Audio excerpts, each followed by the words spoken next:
This is the part where someone's gonna have to fucking start a Genius page just so you can keep track of who I'm talking to and what I'm referring to, because I guarantee there's not another fucking person alive that's gonna be able to keep track of this shit. I want to say something before we get started too far. Just letting you know, I don't believe that Bo Burnham has a racist bone in his body. Okay? I don't. I know I accused him of stealing from Kanye West, a mentally ill black man. I don't believe that Bo Burnham has a racist bone in his body. What it is a subcutaneous membrane. It was developed after the Civil War. The northern states looked, after the Civil War ended, they looked down at their southern brethren and they thought, geez, those racist bones are snagging. They look unsightly and unseemly and very gauche. They said things like that back then, maybe. And so they got to work. They used the best science of their time, which was barbarism. They went and they looted a bunch of dead bodies from Gettysburg of exclusively people they could see, mostly Southern, but a few Northern soldiers who had retained the racist bone. It was sticking out awkwardly. Racist bone, it's right. Is it on? I think it's on the... No, it is on. It's on my right side, the racist bone. If you've got it, you can sometimes feel it right here. There should be... I don't know how many ribs I've got, but between one of the ribs, if you feel on a racist person, there's like an extra, like it's not sinew between them, there's a bone. And it used to protrude weirdly. It would get caught on things and you'd see someone walk through a doorway and it'd be like, that person's racist. Because you could see it, it was a bone. Yeah, everyone could see it. It wasn't this like metaphysical opinion of things. Anyway, the northern states, specifically Massachusetts,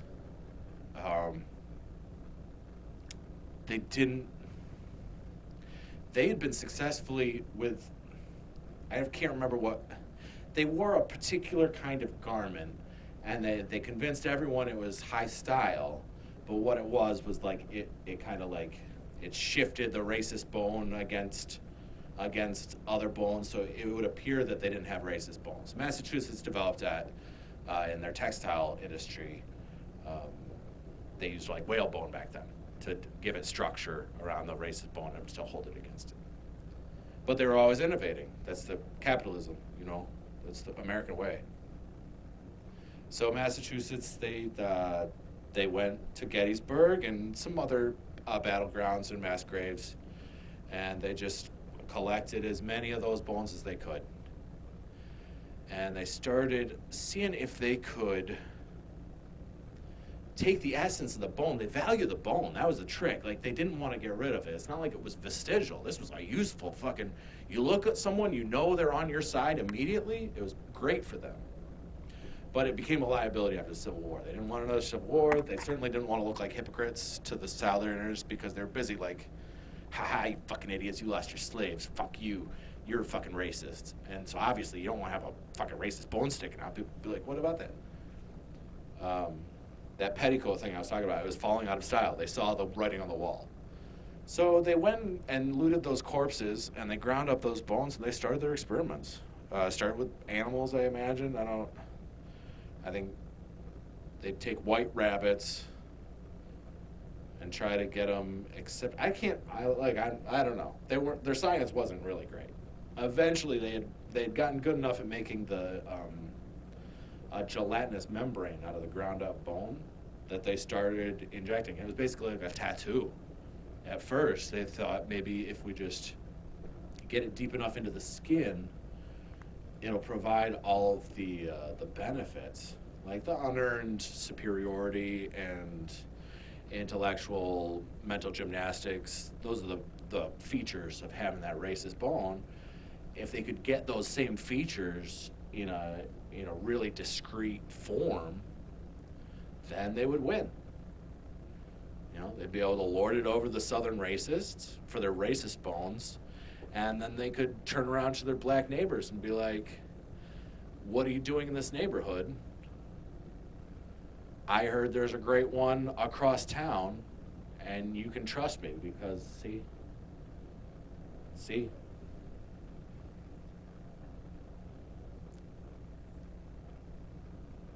That's what they believed at the time. And they developed the process, and I know that the first experiment was really famous because they took a white guy and he wound up, I'll tell you what, they didn't realize that they had to go under, it had to be subdermal. They had to get past all of our layers of pigment, or a person could wind up a race other than white. Boy, there was a big dust up in the fucking Massachusetts state legislature when this came to light, that they had turned a white man wrong. Anyway, that guy is still, the descriptions of the time are kind of funny because it's hard to even understand what I think they said the man came out like a cross between a and an with some kind of hovering around his eyes. It was real poetic like that. Like, I don't know. Obviously, they used bad language back then. But they killed him right away. They killed him in terror, and he was just immediately, as soon as he glanced down at his skin, he was trying to suicide himself anyway. So everyone involved decided that experiment should be destroyed. And it was. But they figured out what went wrong. They had messed with the dermal layers. They didn't really understand pigmentation that well. They just knew that dark was bad. And they thought grinding up the bone would make them more white, but it didn't because it's a racist bone. So it's got some sort of, I don't know, there's something in an amino acid somewhere that reflects some kind of wavelength. I don't know the details, but I know that ground up racist bones are not white. They're a pretty dark brown.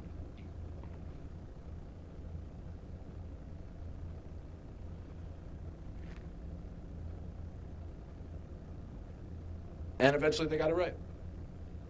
The first one was, I can't remember. Shit, isn't that funny?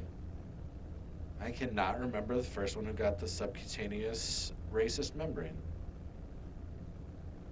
Subdermal. Subcutaneous is like fingernails, isn't it? The subdermal racist membrane. I don't know who the first one did, but they found a way through selective breeding all throughout Massachusetts. Everyone was involved. Everyone was enthusiastically involved in this process in Massachusetts, every single person. They figured out a way to develop this at genetic level. Well, long before real genetic engineering was even possible, no CRISPR or anything, they managed to get, within a generation and a half, fully functional subdermal racist membranes that could protect white people from accusations, unfair accusations. The subdermal membrane is not a bone. They don't have a racist bone in their body. That's a factual statement that they can use at any opportunity possible. Once the membrane is made up of, it's got like, I think it's like 20, 30 times as much material as a racist bone. A racist bone is fairly small. They needed to grind up a lot of those courses to make these initially. And now it's just like, if you look at someone like Bo Burnham, he's tall, but he's really, really skinny. And that's because some of the energy that was used while he was growing up was to build out that much.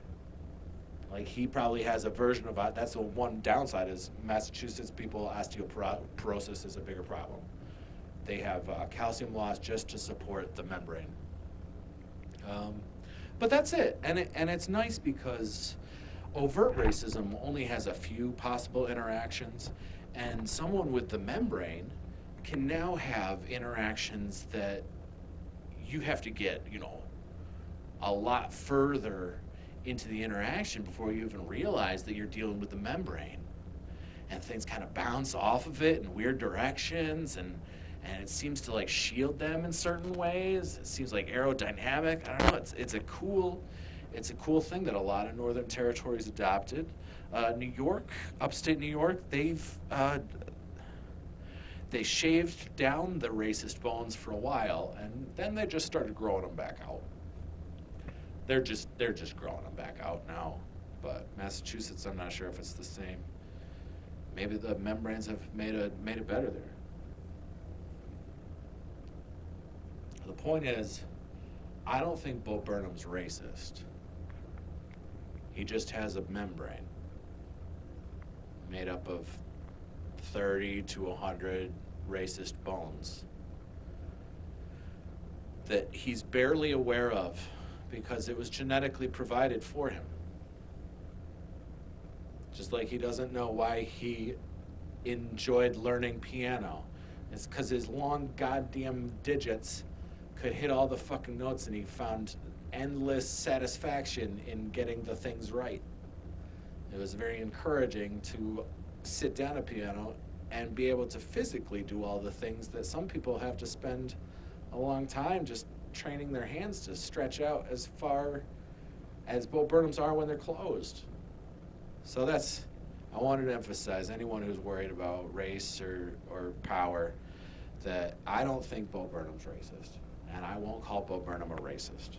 I don't think that's true.